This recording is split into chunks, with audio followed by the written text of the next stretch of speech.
Welcome back, everybody, to another episode of the Junkyard Dawgcast, an instant reaction podcast. I'm your host, Jordan Hill. Got Ben Wolk with us on this Saturday night, and we got plenty to talk about after number 5 Georgia takes care of business, a 41-31 victory over Mississippi State. A little closer than I think most folks would have expected. A lot of high-powered offense, really, on both sides of the ball. Georgia takes care of business. Some career nights from Carson Beck. As well as Arian Smith.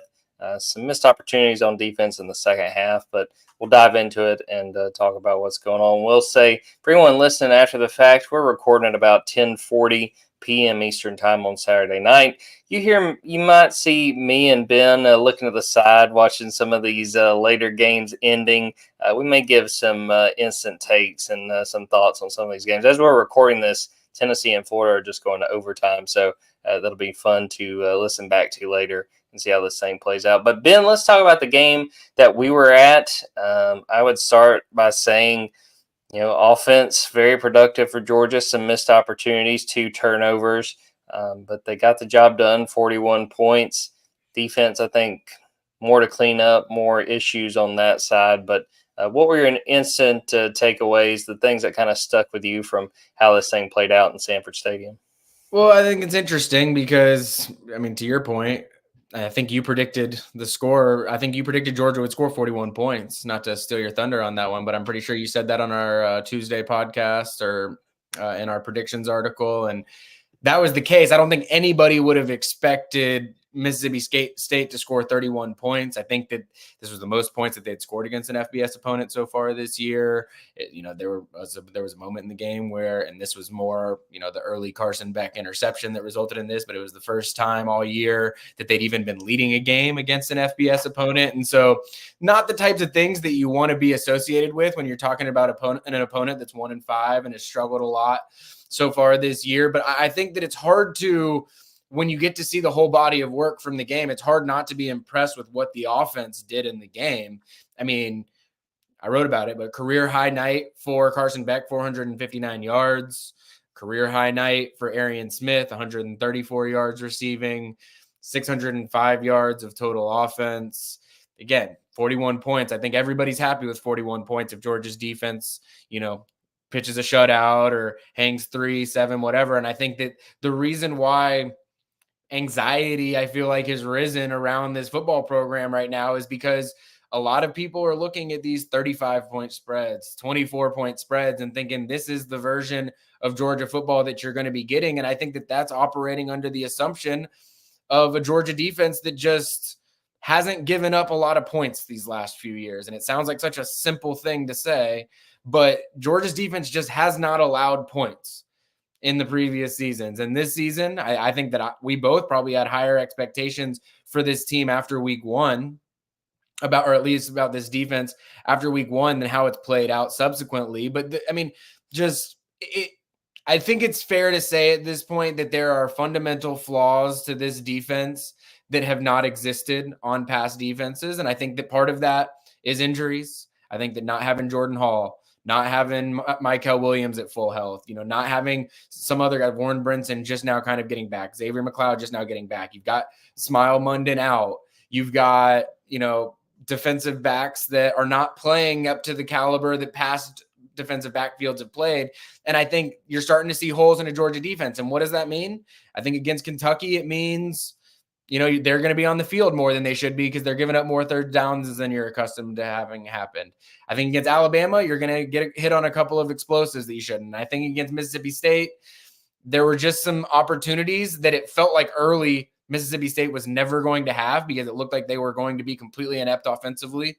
And then they started to hit some big shots in the passing game and they started to have some success in the run game. And all of a sudden, this Georgia defense that looks impenetrable isn't. And I think that where we're seeing this Georgia football team in general look mortal is this defense is not going to get Georgia out of problems like Georgia defense has had before. And that's really not a knock on this defense. That's not to say that the offense hasn't been doing enough or needs to do more going forward to make up for that. It's just that the reality of it is this is not a Georgia football team whose defense you can count on to just win you games. I made a comment to you at a certain point in the first half. I think it was when it was 10-3 potentially, or maybe when it was let's see, was it 13-3 or maybe when it was, I don't know. But Georgia had a lead early in the first half. And I said, it just feels to me like Mississippi State isn't going to have enough juice to win this game at this point or be able to score enough points to win this game. And at that point, Georgia had like 10, 13 points, something like that. And I was obviously very wrong about that. They end up hanging 31. But until they hit that 72-yarder, get in motion and get behind Daniel Harris and hit that 72-yarder, sort of flip the field and create their first touchdown, I didn't think that Mississippi State was going to get anything going offensively. But the reality is this Georgia defense is more gettable than past Georgia defenses. And as a result, no lead is safe. I think that this one was safe. I think that people are more pissed than they probably should be for a game that Georgia once led by 24 points. But I think that this is a defense that is going to need to get some corrections heading into next week. And, hey, I think we're going to find out who this Georgia football team really is next Saturday. So everything that we talk about probably doesn't really matter a whole lot because we'll know in 7 days. Absolutely. Want to run through some statistics of note. Carson Beck, 459 passing yards, 36 of 48 pass attempts in this game, 3 touchdowns, 2 interceptions. Arian Smith, 5 receptions, 134 yards, a touchdown, had a 42-yard touchdown catch in this game. Total offense, Georgia 605, Mississippi State 385, and I want to say about all but 100 of those yards came in the second half, 306 passing yards. Michael Van Buren, 20 of 37, 306 yards, 3 touchdowns, 1 interception. And Ben, I wanted to really hit on the defense and the point you were making there about, when Georgia got to like 13 points, you're like, I think Georgia's got enough to win this game because of how they started. For the first 4 drives from Mississippi State, can you tell me how many yards do you think they had on those first 4 drives combined? I mean, I went through and I did the play chart for the first 4, and I think that they didn't even have a play over 5 yards. I think they had a 5-yard play and a 2-yard play. So, I mean, what was it? Like 12? They had 7 yards of offense on those first 4 drives.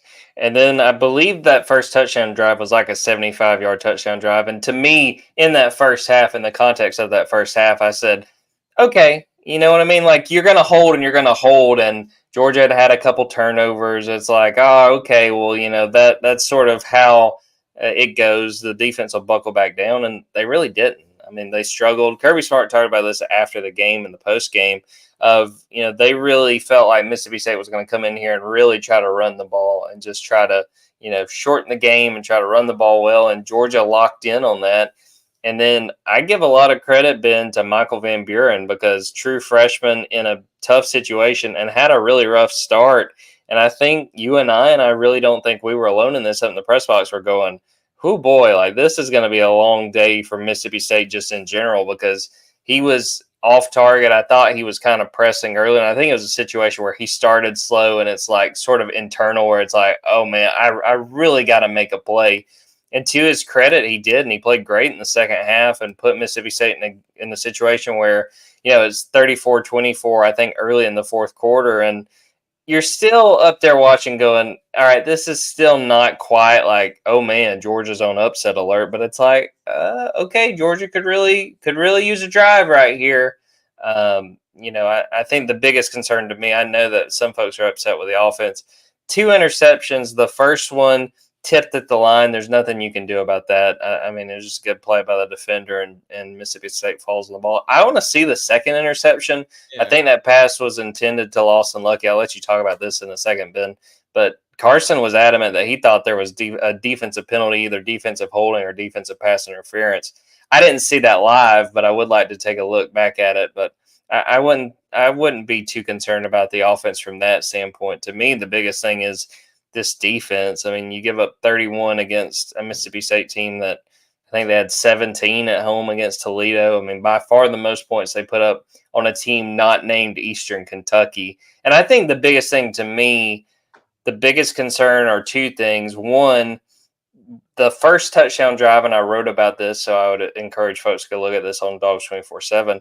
The first touchdown drive of the third quarter, you have a 3rd and 8 and a 3rd and 10 where you're getting off the field and Chris Cole gets a DPI and Chaz Chambliss. And I really feel bad for Chaz because he had the play made, and sort of at the end of it, he grabbed Michael Van Buren's helmet and gets a face mask penalty. You extend those drives, you're walking off the field. And Kirby talked about those plays in addition to some of those shot plays, that Daniel Harris play, and I'm not sure who was in coverage on another deep shot they had late in the game. But yeah, I mean, to me, the thing now is on this defense. We thought this defense had a chance to really be special. They are missing guys, but just not very good play, especially after halftime. And they can't afford to let this linger because now you're getting ready to go on the road and play the number one team in the country. Yeah, I mean, it was, there were some anxious moments there today, but I thought all in all, I really do want to tip of the cap to the offense. And again, I realize you mentioned the interceptions that Carson threw. I thought the first one is almost like a can you believe that this just happened moment like that. And I'm sure that they felt that way more than anything, but it was like, how does this happen to start this game given the dialogue that's been going on? But I thought that, those things happen. Ultimately, they threw the ball nearly 50 times in the game, and there were really only 2 turnover-worthy balls, and they both just happened to end up in turnovers. And so, I thought the offense was really, really good today. And I'll say that even knowing you acknowledged it early, there were some missed opportunities early on offense too. I mean, Arian Smith had another drop early on. I think that he got targeted 8 times and had 5 catches. So I think they'd like to see that completion percentage to Arian Smith continue to increase. But a lot of good to take away, I think, heading into next week on that side of the ball. I just think a lot of answers that need to be found heading into next week on the defensive side of the ball. A couple more things before we take a quick break, and we'll come back and talk a little bit more about this game and talk about some of the other results from today. Anthony Evans, seeing him more, I think that's a huge plus for Georgia. I think he's a guy that with the speed he's got, he's very dangerous. I got it to him. I think that was a jet sweep, and he broke a big play down the left sideline. Seeing a little bit of Ellis Robinson toward the end of the game. Ben, you talked about this when we were leaving the game about sort of his involvement and maybe seeing more of him against Texas. Branson Robinson, I'm sure there are folks wanting to know the situation there. Kirby said he thinks it's an MCL strain, or I guess a sprain, I should say. But he didn't know the severity. They haven't x-rayed it, so we'll be looking out. Hopefully get something on Sunday. A very scary situation with Branson Robinson right knee. Hope for his sake that he's able to bounce back. And then, again, I want to shout out Arian Smith. He had a drop early. I had another one that he could have caught. I think it was a difficult catch, trying to make it in the end zone. Makes that big play. I think it was like a 55-yard catch. I talked to him afterwards. He said he kind of got the air knocked out of him, which is why he went into the tent, and then he was gone for a little bit of the end of the first half, but bounced back, had the 42-yard touchdown. I know he can be frustrating, and I pointed out sometimes where I'm like, man, like God, he's got to make plays, but when he's right, he is a very dangerous weapon in this offense. But those are the ones that stick out to me. KJ Bolden getting his first pick, I think that's the first of many to come. Anything else sort of rapid fire, Ben, from this game? No, I think that we captured it pretty well. It wasn't a game that I thought would be very compelling to talk about, but I think by the end of it, there was more intrigue around the game than I would have expected there to be, both in how how close the game went, but also just how certain areas of the team played. And hey, big one coming up. All right, we're going to take a quick break, come back, give some final thoughts on Georgia, Mississippi State, talk about next week at Texas, and then talk about some other stuff going on in college football.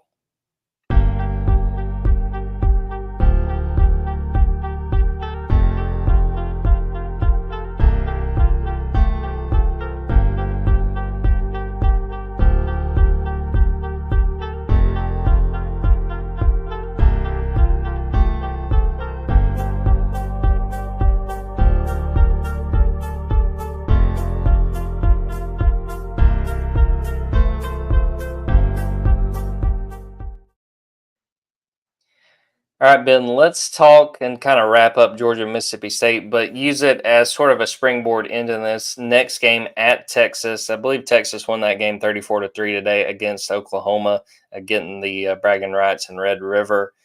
Are there things that you saw today that leave you concerned about Georgia going into next week, or is a lot of this you chalk up to, hey, one game, things just didn't break your way? Is there anything in particular that you're like, all right, this is an area of concern for me with Georgia going into Texas? I think the obvious area of concern is one of the better quarterbacks in the country with some of the more explosive weapons at receiver. will be in a home environment. And I realized the Alabama game was crazy and the Kentucky game was crazy. And so those environments ended up being great. I think this game is going to be Texas's, proving to everyone that they are the cream of the crop in the SEC game. I think this is a moment for Texas to really say, hey, we're the new guys, but we also have a chance to dominate. And I bring all that up to say that Georgia's secondary has been subpar this season in multiple areas. I think that this has just not been an up to the standard Georgia secondary. I think that that's been guys that you've been able to rely on the past and some of the new faces that have been thrown into the rotation. It's just, I think that's scary for you when you know that Quinn Ewers and who knows about Isaiah Bond's status. I know that he got banged up in this one, but they've got a lot of weapons, and you know what Steve Sarkisian is able to do with those weapons. And so I think that today probably validated to me that this secondary is sort of what this secondary is, and that in a game where I thought that Michael Van Buren was, pretty unimpressive, and a game that I thought Michael Van Buren was pretty unimpressive early, and they still gave up 300 yards passing to him. And there were a lot of situations where they just took some shots. And I think Kirby Smart brought it up post game. They didn't win a single 50-50 ball today. And I think that he's really, concerned about the playmaking skills of that secondary right now. And I think that, some people will chalk it up to one game, it happens, whatever. I think at a certain point, the identity of this secondary is one that I'm not expecting them to go in and make a bunch of plays or create a bunch of turnovers or have a bunch of pass deflections. I think that this secondary at this point, you really are trying to kind of limit the damage is how I would describe it. And that's, I'll go out of this rant about the secondary real quick to say, shout out to KJ Bolden for getting his first career interception today. I think that having your young guys make plays, even Ellis Robinson, it was out of bounds, but he makes a really good play on the ball on the sideline. I think you see some of the traits and the reasons why they like him so much. But I think that if there's one area where I'm maybe a little bit more concerned for Georgia next weekend, it's just that this secondary, I don't think has that proven playmaker will step up and shut a guy down in a big moment type of guy. And I think that that's what you're going to need next week, just given what this Texas offense is capable of doing. So I would say that's probably the area that I look at and say my concern has risen. But I still think you go to Texas still has to line up with you. Someone else still has to prove to me that any program other than Alabama is capable of beating Georgia. Now, again, I've predicted Texas to win this game, and I'm not likely to change my thoughts on that in the next week, just given what I've seen from both of those two teams up to this point in the season. But I still think that this Georgia football team does a lot of things really well. It's going to make life tough for Texas too.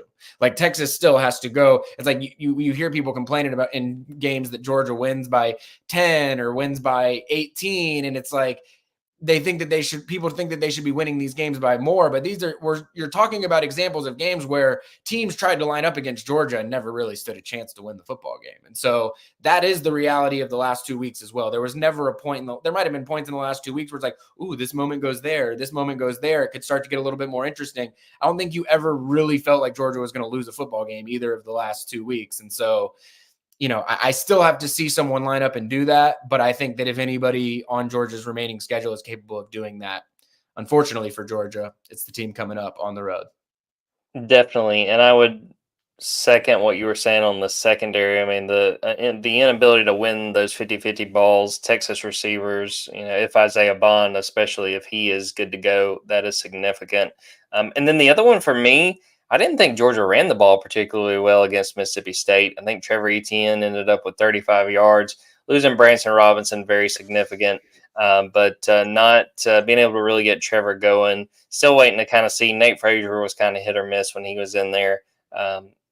I'll just ask you straight up, Ben, you picked Texas before the season. Do you feel pretty confident in picking Texas going into next week? I don't even remember what my score prediction was at the time. I think it was close. I think it was 24-20 or something like that. I think that's the type of game that I think Georgia has to win to be able to win that one. And I don't know. I just don't see. Chances are I think that Georgia probably loses the game a little bit worse than my preseason score prediction, just how things have gone, road environment. But again, I'm waiting for this Georgia team to wake up and remind us that it is still a Georgia football team. And it's not that they haven't done certain things great all season long. It's just Georgia has, this is a team that won by 58 in a national championship game. It won by 63 in a bowl game against an undefeated team. Like, these are teams that have just ripped the soul out of their opponents over the last few years. And this team does not look capable of doing that to anyone. Like, this does not look like a team that's going to go up against anyone and just, rip their hearts out so that they can't have no chance. Now, I don't think that means that this team is now like more likely to lose games to teams that they. I still think this team is only going to lose games to teams that are better than them. Like, they're going to, and I'm not saying Alabama from start to finish this year is going to be better than them, but like on that day with that talent, Alabama for enough of the game was better than Georgia to win that game. Texas, I think we know toe-to-toe, talent-wise, across the board, they're going to line up with Georgia and they're going to, be a fair match. I think you've got to still be that quality of team. I think you look across the country, you see all sorts of teams losing to the types of teams that Georgia would never lose to, even if they have bad days. They're not losing a game to Auburn or Mississippi State. Georgia just is not losing those types of games to those types of teams in this world. But I do think Texas is the best team in the country right now, especially since we've been recording this. Ohio State just went down to Oregon, who I did think was the best team in the country. So I think that Georgia's going to play the best team in the country on Saturday, and I don't think that that's a great matchup for the Bulldogs either.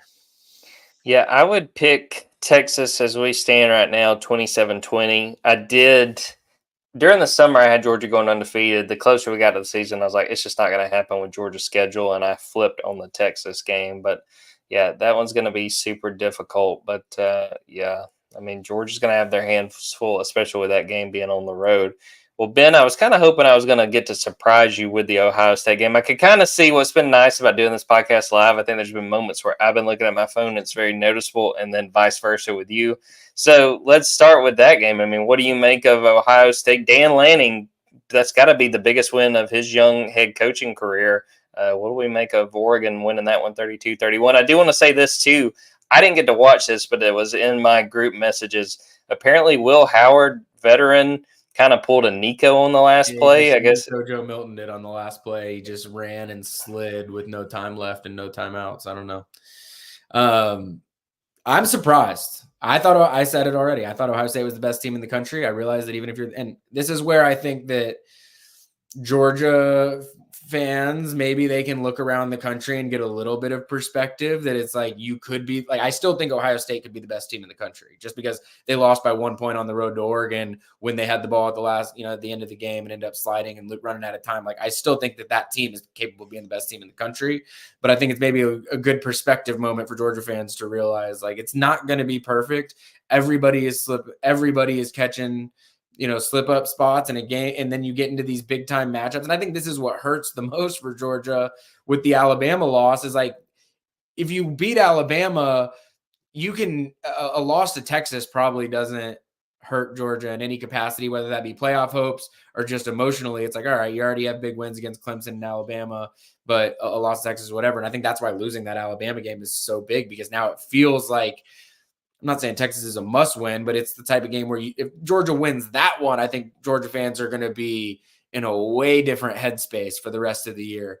But I think that watching that Ohio State-Oregon game, there are teams that are really, really good teams that are going to catch losses throughout the year in situations that, I think from what I saw from the Ohio State-Oregon game, Ohio State had a lot of opportunities to win that game and didn't. They even caught an offensive pass interference penalty there at the end that was kind of a bad break and ended up pushing them out of field goal range. So it's just, again, it's college football. It's what's beautiful about it.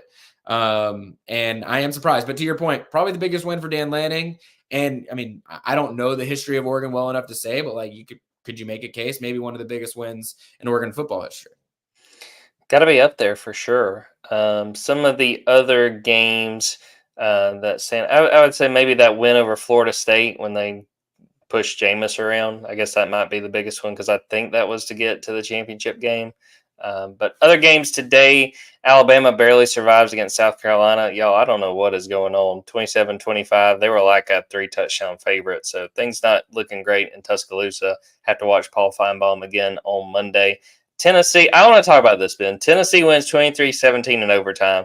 Can we please give Billy Napier as much crap about why did they not go for two at with 30 seconds left? Are you with me? I felt like that was a no-brainer. We're going for this. We are the big underdog. Everybody thinks Billy is fired.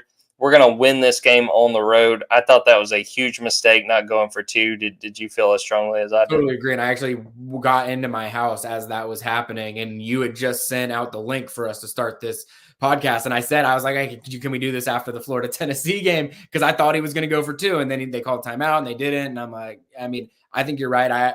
I've said this, I think, on here before, but the best man at my wedding is a Florida season ticket holder, as big of a Florida fan as I know. And he's already texted me saying Billy's decision not to go for two there cost him his job forever. Because I said it. I thought that this was the Billy Napier save your job game. If you're going to save your job, you go to 4-2, you beat Tennessee, you have the same record as Tennessee at this point in the season, and your two losses look great.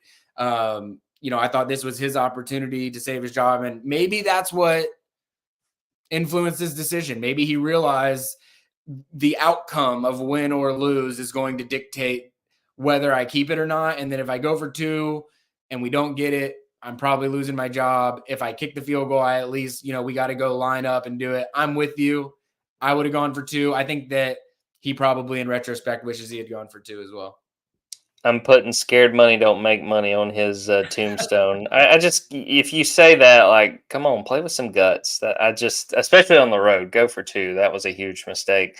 Just in case people are listening to this after the fact and are like, why are we not talking about certain games? Some of the big ones that are coming to a close as we're recording this: Vanderbilt leads Kentucky 20-13. There's about 2 minutes left in that.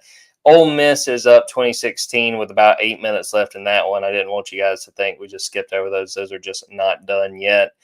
Ben, I'll kind of throw it to you. Any other games from today, even outside of the SEC, we haven't talked about, or anything that has stood out to you from another wild Saturday of football? I think you covered the ones. That Florida-Tennessee game was the one that I was watching closely. I'm excited that we're going to get to go watch the end of Ole Miss, LSU, as well as Colorado. But yeah, I guess the Penn State USC game is the one. I've got something caught in my throat. I apologize to everyone listening to this.